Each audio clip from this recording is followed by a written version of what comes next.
Mga kandidato ngayong eleksyon, sana wag hanggang pangako lang yung mga yung mga programa nyo, siguraduhin yung tutuparin nyo.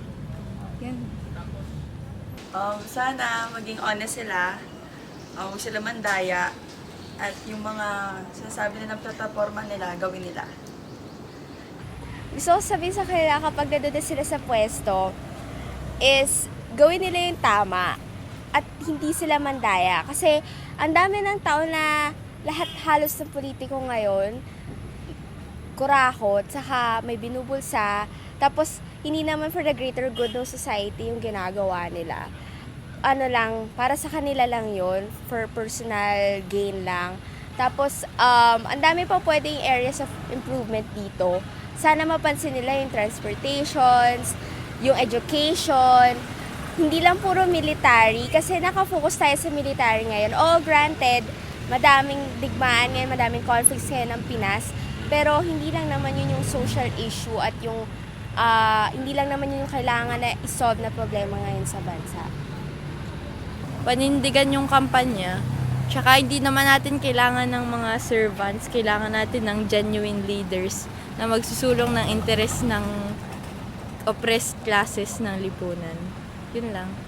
Sana panindigan nyo yung mga plataforma nyo. At saka sana huwag nyo nang kalimutan yung mga bumoto sa inyo after nyo ma-elect. Kasi madalas nangyayari yan eh. Pag naboto na kayo, pag nanalo na kayo, pag nangangampanya kayo, lapit kayo ng lapit sa tao. Tapos pag naboto na kayo, hindi na kayo makita.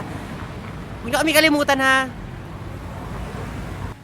Sa lahat ng mga tatakbo, sana lahat yung mga plataforma nila, magawa nila ng maayos. Tapos, hindi lang sila puro salita, dapat may gawa. Para sa akin parang malaking weight ngayon yung popularity bago ka manalo sa elections. Sa election. So parang kahit na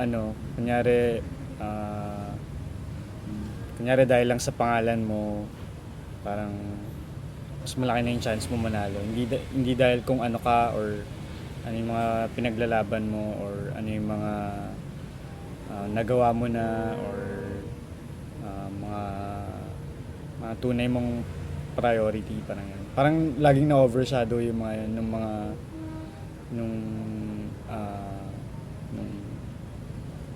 nung popularity, ganyan. Sana kung maboto man sila, ayusin nila yung trabaho nila. Kasi, di ba, kaya nga sila binoto para ayusin yung problema ng Pilipinas. So, yun. Yung mga dati ba, hindi inaayos? Yung mga dati kasi, ewan ko, pag nahalal na kasi parang wala na after that eh.